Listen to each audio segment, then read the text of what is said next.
ஜெய் ஸ்ரீராம். பெருமாளின் அவதாரங்களில் 7வது அவதாரம் ராமராகவும், அவரின் சக்கராயுதம் பரதனாகவும், ஆதிசேஷன் லட்சுமணனாகவும், சங்கு சத்ருக்கனாகவும் அவதாரம் எடுத்த ராமகாவியத்தை பற்றி பார்க்கலாம் வாங்க. சரையு நதிக்கரையில் இருந்த ஒரு அருமையான நகரந்தாங்க அயோத்தி. சூரிய வம்சத்தின் வழிவந்த மன்னரான ரகுவிற்கு பின் ஆட்சியை ஏற்றவர் தசரதர். கௌசல்யா, கைகேயி, சுமித்ரா என்று 3 மனைவரை அவர் திருமணம் செய்துக்கிட்டாருங்க. மிகவும் நல்ல முறையில் ஆட்சி புரிந்து வந்தார் தசரதர். திருமணம் முடிந்து பல வருடங்களா குழந்தை இல்லாததால தசரதர் உட்பட அயோத்தி மக்கள் அனைவருமே ரொம்ப கவலையோடு இருந்தாங்க. ஒரு நாள் வசிஷ்டர் யோசனை கூற விஷ்யசிங்காவை அழைத்து புத்திர காமஸ்டி யோகம் நடத்தலான்னு ஒரு முடிவு பண்ணாங்க. அதன்படி வேள்வியும் சிறப்பாக நடந்தது. வேள்வியிலிருந்து வெளிவந்த அக்னி பகவான் ஆயாசத்தை அருட்பிரசாதமாக கொடுத்து, இதை உன் 3 மனைவியருக்கும் கொடு, விரைவில் புத்திர பாக்கியம் கிடைக்கும் என்று கூறி மறைந்தார். பாயாசத்தை கௌசல்யாவும் கைகேயும் அருந்த பிறகு இருவரும் அதை சுமித்திரைக்கு ஊட்டிவிட்டனர். பாயாசத்தின் அருளால் கோசலைக்கு ராமரும், கைகேயிக்கு பரதனும், சுமித்திரைக்கு லட்சுமண சத்ருக்கனும் பிறந்தாங்க. 4 இளவரசர்கள் பிறந்ததுனால அயோத்தி மாநகர மக்கள் ரொம்பவுமே சந்தோஷமா திருவிழா போல கொண்டாடினாங்க. 4 இளவரசர்களும் வேதங்கள் உட்பட அனைத்து பயிற்சிகளையும் குருகுலம் சென்று மிகவும் முறையாக கற்றுக்கிட்டாங்க. இளவரசர்கள் வாலிப பருவத்தை அடைஞ்சிட்டாங்க. அந்த சமயத்தில் ஒரு நாள் விஸ்வாமித்திரர் அயோத்திக்கு வந்தார். விஸ்வாமித்திரரை அன்புடன் வரவேற்ற தசரதர் தாங்கள் வேண்டுவது என்ன என்று பணிவுடன் கேட்டார். உலக அமைதிக்காக நாங்கள் செய்கிற வேள்விக்கு அரக்கர்கள் ரொம்பவுமே இடையூறு பண்ணுறாங்க. அந்த வேள்வியை தடையின்றி நடத்துறதுக்கு ராமர் என்னோட வரணும் அப்படின்னு கேட்டார். ரொம்பவுமே மனக்கலக்கம் அடைந்த தசரதர், ராமரோ பாலகன், அவரால் எப்படி இது செய்ய முடியும் என்று கேட்டார். ராமரின் திறமையை யாம் அறிவோம் தசரதா, நீ கொடுத்த வாக்கை தவறுகிறாய் என்று ரொம்ப கோபத்தோடு சொன்னார். விஸ்வாமித்திரருடன் மன்னிப்பு கேட்ட தசரதர் ராமருடன் லட்சுமணனையும் கூட்டிட்டு போகும்படி சொன்னார். அதற்கு சம்மதம் தெரிவித்து இருவரையும் கூட்டிக் கொண்டு விஸ்வாமித்திரர் கிளம்பினார். காட்டில் வேள்வி நடத்த துவங்கினாங்க. சிறிது நேரத்திலேயே கர்ஜனையோடு அங்கே வந்த தாடகை வேள்வி நடத்துறதுக்கு ரொம்பவுமே இடையூறு பண்ணாங்க. ராமபிரான் தன்னோட அம்பை எய்தி தாடகையை வீழ்த்தினார். ராமரின் இந்த செயலை பார்த்து ரொம்பவுமே மகிழ்ச்சி அடைந்த விஸ்வாமித்திரர் பல தெய்வீக அஸ்திரங்களை கற்பித்து மேலும் அஸ்திரங்களையும் ராமருக்கு அவர் வழங்கினார். பிறகு வேள்வியை நடத்த ஆரம்பித்தார். சிறிது நேரத்திலேயே தாடகியின் மைந்தர்களான மாரீசன் மற்றும் சுபாகு இருவரும் வேள்வியை தடுக்க பல இடையூறுகளை செய்ய ஆரம்பித்தாங்க. இடையூறுகளை தடுக்க முற்பட்ட ராமர் அம்பெய்தி சுபாகுவை கொன்றாரு. மேலும் மாரீசன் அங்கிருந்து தப்பி ஓடிவிட்டார். வேள்வியை சிறப்பாக முடித்தாங்க. மிதிலையில் இருந்து அந்த சமயத்தில் விஸ்வாமித்திரருக்கு அழைப்பு வரவே மிதிலையை நோக்கி மூவரும் சென்றனர். மிதிலைக்கு செல்லும் பொழுது கௌதம முனிவரின் மனைவியான அகல்யா பல நூற்றாண்டு காலமாக சாபம் பெற்று கல்லாக இருந்தார். அவங்க ராமபிரானின் பாதம் பட்டவுடன் சாப விமோச்சனம் பெற்று பெண்ணாக மாறினார். மிதிலை நகரை ஆட்சி புரிந்து வந்த ஜனக மகாராஜா மற்றும் சுனைனா தம்பதிகளுக்கு நீண்ட நாட்களாகவே குழந்தை இல்லாமல் இருந்தது.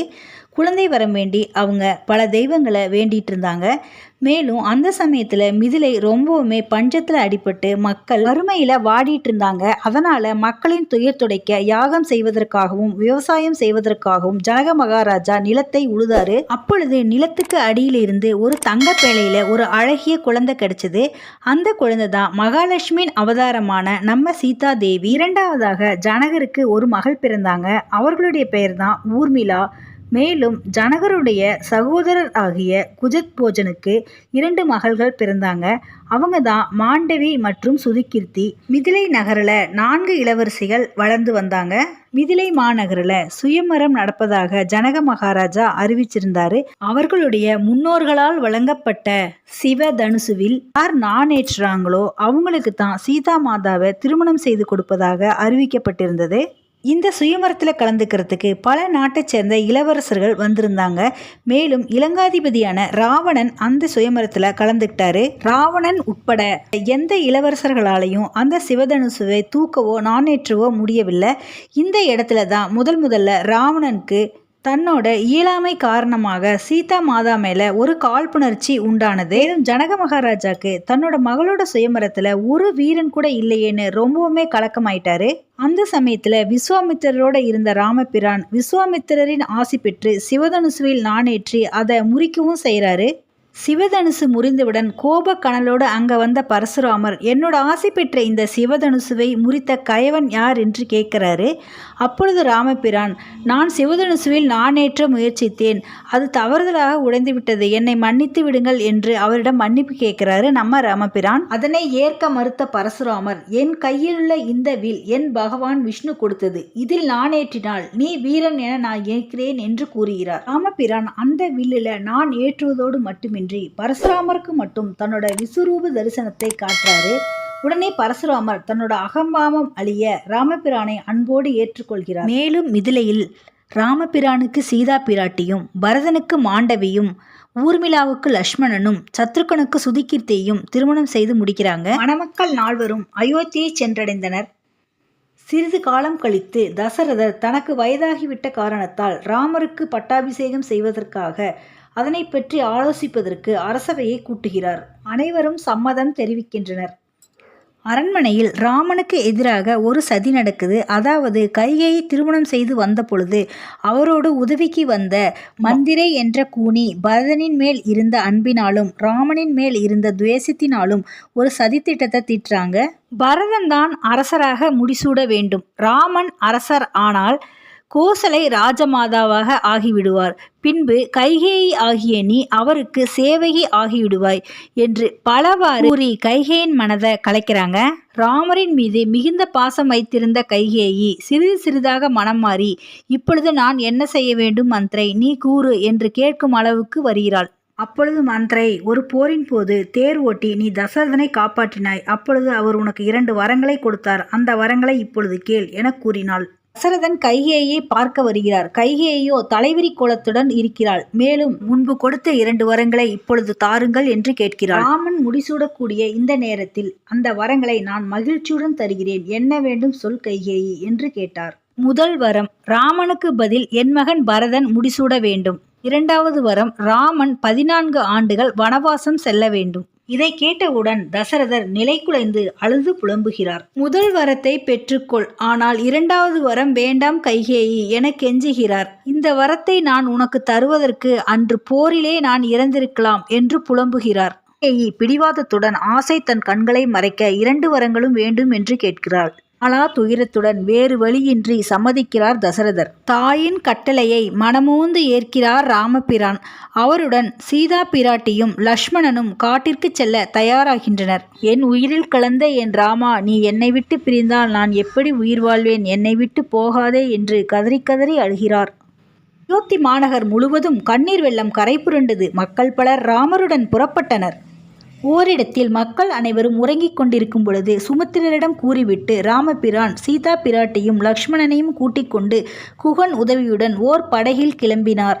தசரதர் முன்பே பெற்ற ஒரு சாபத்தின் காரணமாக புத்திர சோகத்தில் துவண்டு இறுதியில் உயிர் துறந்தார். கேகய நாட்டிலிருந்து திரும்பிய பரத சத்ருகன் இருவரும் மாளிகை ஒளியிழந்து இருப்பதை பார்த்து மிகவும் திகைக்கின்றனர். பிறகு கைகேயியை நேரில் சென்று பார்க்கிறார் பரதர். தசரதர் இறந்ததையும் ராம் லக்ஷ்மண் சீதா மூவரும் காட்டிற்கு சென்றதையும் அறிந்த பரதன் துடித்துடித்து போகிறார். கைகேயி பரதனிடம், உன் தந்தையின் இழப்பு எனக்கு பெரும் துயரை விளைவிக்கிறது. எனினும் பரதனாகிய நீ முடிசூடி கொண்டால் எனக்கு அது ஒரு பெரும் ஆறுதல் என கேட்கிறாள். சினத்துடன் சீறி எழுந்த பரதன், இது ஒரு நாளும் நடக்காது. ராமண்ணாவை காட்டிற்கு அனுப்பி என் தந்தையின் இழப்பிற்கு காரணமான உன்னை தாய் என ஏற்க மாட்டேன், உன் முகத்தில் முழிக்க மாட்டேன் என கூறி ராமனை தேடி புறப்பட்டார். ராமர், லக்ஷ்மணன், சீதா மூவரும் சித்திரக்கூடத்தில் ஒரு குடில் அமைத்து தங்கியிருந்தனர். ராமரை தரிசிக்கச் சென்ற பரதனை பார்த்தவுடன் லக்ஷ்மண் மிகவும் கோபம் கொள்கிறார்.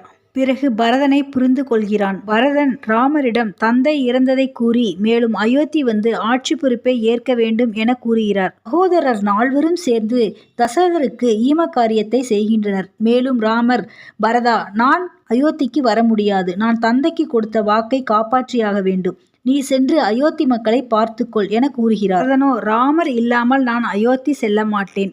நந்தி கிராமத்தில் இருந்து நான் அயோத்தி மக்களை பார்த்து கொள்கிறேன். உங்கள் பாதணியை கொடுங்கள் என்று ராமரிடம் கேட்டு ராமரின் பாதுகையை வாங்கி தலையில் சுமந்து பக்தி சிரத்தையுடன் அயோத்தி நகரை நோக்கி செல்கிறார் பரதன். அங்கிருந்து உடனே மூவரும் புறப்பட்டு பஞ்சவடி என்ற இடத்தை அடைகின்றனர். அங்கு ஓர் குடிலமைத்து மூவரும் வசிக்கத் தொடங்கினர். ஒரு நாள் காட்டிற்குள் வந்த சூர்ப்பனகை ராமரின் அழகை பார்த்து மயங்கி அவர் தன்னை திருமணம் செய்து கொள்ளுமாறு கேட்கிறாள்.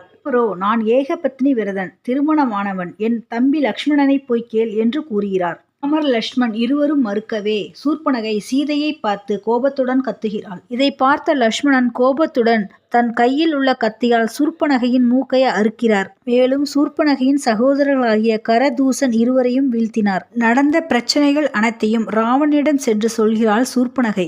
மேலும் ராமனின் மனைவி சீதாவை பற்றி கூறுகிறாள். சீதாவின் அழகை பற்றி வர்ணித்து சீதாவை சிறைப்பிடித்து ராம் லக்ஷ்மண் இருவரையும் பழிவாங்க வேண்டும் என்று கூறுகிறாள். தங்கை மீதுள்ள பாசத்தாலும் ராம் சீதா மேல் இருந்த கோபத்தாலும் தங்கையின் பேச்சை கேட்டு மதியிழந்து சீதாவை சிறைப்பிடிக்க செல்கிறான் ராவணன். பிறர் மனையால் மேல் கொண்ட இந்த பெண்ணாசையே ராவணனின் அழிவிற்கு காரணமாகிறது. தன் நண்பன் மாரீசனை மிரட்டி ஒரு பொன்மானாக மாற்றி ராமர் இருக்கும் இடத்திற்கு அனுப்புகிறான் ராவணன். பொன்மானை பார்த்து மயங்கிய சீதா அந்த மான் தனக்கு வேண்டும் என கேட்க அந்த மானை பிடிப்பதற்காக ராமர் செல்கிறார். லக்ஷ்மணன் சீதாதேவிக்கு பாதுகாப்பாக இருக்கும் பொழுது ராமரை போன்று ஒரு மாய குரல் ஒலிக்கிறது. அந்த குரல் லக்ஷ்மணா என்னை காப்பாற்று என்று கத்துகிறது. குரலை கேட்டு பதைபதைத்த சீதாதேவி லக்ஷ்மணா உடனே சென்று ராமபிரானை காப்பாற்று என கூறுகிறாள். ஆனால் லக்ஷ்மணனோ அன்னையே இது ராமண்ணாவின் குரல் அல்ல, இது ஒரு மாயக்குரல் என கூறுகிறான். லக்ஷ்மணன் கூறியதை நம்ப மறுத்த சீதாதேவி லக்ஷ்மணனிடம் விவாதம் புரிகிறார். வேறு வழியின்றி லக்ஷ்மணன் குடிலை சுற்றி ஒரு கோடு வரைகிறார். தாயே, நீங்கள் எந்த காரணத்தை கொண்டும் இந்த கோட்டை தாண்டக்கூடாது என கூறிவிட்டு அங்கிருந்து கிளம்புகிறார் லக்ஷ்மணன். நேரத்தில் துருவி போல் மாய வேடம் பூண்டு வந்த ராவணன் எனக்கு பசிக்கிறது, சாப்பிட ஏதாவது கொடுங்கள் என்று சீதாதேவியிடம் கேட்கிறான். ராவணன் கோட்டை தாண்டி வரும்படி சீதாதேவியிடம் கூற சீதா மறுக்கிறார். உடனே மிகவும் கோபம் கொண்ட ராவணன் நீ என்னை அவமதிக்கிறாய், நான் உன் கணவனை சபித்து விடுவேன் என்று கூறி மிரட்டுகிறார். போல் இருந்த ராவணனின் பசியாற்றுவதற்காக சீதாதேவி பழங்களை கொணர்ந்து கோட்டை தாண்டி வந்தார். தன் சுய உருவம் பெற்ற ராவணன் சீதா மாதாவை சிறைபிடித்து சென்றான். சீதாதேவியின் அபய குரலை கேட்ட சடாயு என்ற பறவை ராவணனிடம் போரிடுகிறது. அதனை வீழ்த்தி விட்டு செல்கிறான் ராவணன். அது ஒரு மாயமான் என்பதை அறிந்த ராமனும் லக்ஷ்மணனும் குடிலுக்கு திரும்புகின்றனர். குடிலில் சீதா இல்லை. மேலும் பழங்கள் சிதறி கிடப்பதை கண்ட ராமன் சீதாவிற்கு ஏதோ அபாயம் நடந்துள்ளது என்பதை அறிகிறார். ராமபிரான் சீதா சீதா என்று கதறி அழுது கொண்டு சீதா மாதாவை தேடிச் செல்லும் பொழுது சீதாவின் நகைகள் கீழே சிதறி கிடக்கின்றன. மேலும் அந்த இடத்திற்கு அருகே ராமா ராமா என்று குரல் கேட்கிறது. அருகில் சென்று பார்க்கும் பொழுது சடாயு என்ற பறவையின் ரக்கை வெட்டப்பட்டு அது உயிருக்கு துடிதுடித்து கொண்டிருக்கிறது. மேலும் அந்த சடாயு தன் உயிர் பிரியும் முன்பு லங்காதிபதி ராட்சச அரசன் ராவணன் சீதா மாதாவை இழுத்து கொண்டு கிழக்கு பக்கமாக சென்றதை கூறுகிறது. கூறியவுடன் அந்த சடாயு பறவை மோட்சமடைகிறது. திசையை நோக்கி ராமன் செல்லும் பொழுது ஒரு ஒற்றைக்கண் ராட்சசன் வழிமறைக்க அவரை வீழ்த்துகிறார் ராமன். ராமருக்கு அப்பொழுதுதான் தெரிய வந்தது கபந்தா என்ற தேவர்தான் ராட்சசன் வடிவில் இருந்தது. தனக்கு விமோசனம் கொடுத்த ராமருக்கு உதவுவதாக கூறிய கபந்தா ரிஷிமுகா மலையில் வாழும் வானரங்களின் தலைவன் சுக்ரீவன் உன் மனைவி சீதாவை கண்டுபிடிக்க உதவி செய்வான், அவனை சென்று பாருங்கள் என்று கூறி மறைந்தார். ராமர் செல்லும் வழியில் சபரி மூதாட்டியை சந்திக்கிறார். சபரி மூதாட்டியோ தன் வாழ்நாள் முழுவதும் ராமனின் வருகைக்காக காத்து கொண்டிருக்கிறார். ராமரின் மீதுள்ள அபரிமிதமான பக்தியின் காரணமாக காட்டில் கிடைத்த பழங்களை, இனிப்பான பழங்களை ராமருக்கு கொடுப்பதற்கு அதில் ஒரு பகுதியை தான் சுவைத்து பிறகு ராமருக்கு கொடுத்தார்.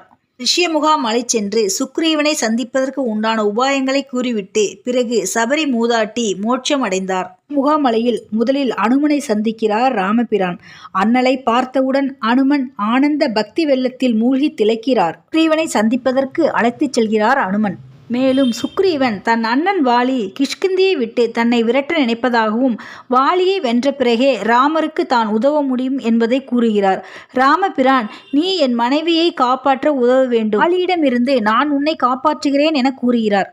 வாலி முன்னால் நின்று போரிட்டால் எதிரில் இருப்பவரின் பலம் அனைத்தும் வாலிக்கு போய்விடும் எனும் வரம் பெற்றவர்.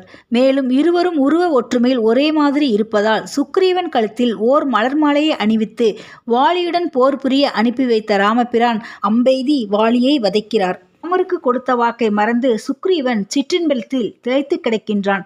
பிறகு லக்ஷ்மணன் சென்று எச்சரித்தவுடன் தன் தவறை உணர்கிறான் சுக்ரீவன் சீதா தேவியை கண்டுபிடிக்க தன் வானரப்படையை தயார் செய்கிறார்.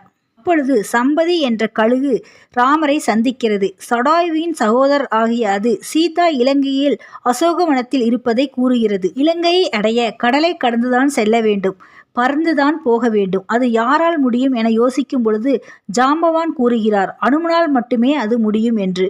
மகிழ்ச்சியுடன் சம்மதித்த ஆஞ்சநேயர் இலங்கைக்கு பறந்து செல்கிறார்.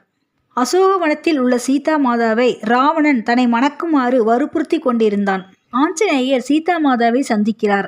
ராமபிரான் கடலுக்கு அப்பால் இருப்பதாகவும் இப்பொழுது சீதா தேவியை அழைத்துச் செல்ல தான் வந்திருப்பதாகவும் ராமர் கொடுத்த மோதிரத்தை காண்பிக்கிறார். ஆனால் சீதா மாதாவோ ராவணனை அழித்து ராமபிரானே தன்னை வந்து அழைத்துச் செல்ல வேண்டும் என்று கூறி தனது சூடாமணியை கொடுத்து அனுப்புகிறார். அசோகவனத்தில் இருந்த அனுமன் ராவணனை சந்திப்பதற்காக ராவணனின் மூத்த மகன் இந்திரஜித்திடம் சிறைப்படுகிறார்.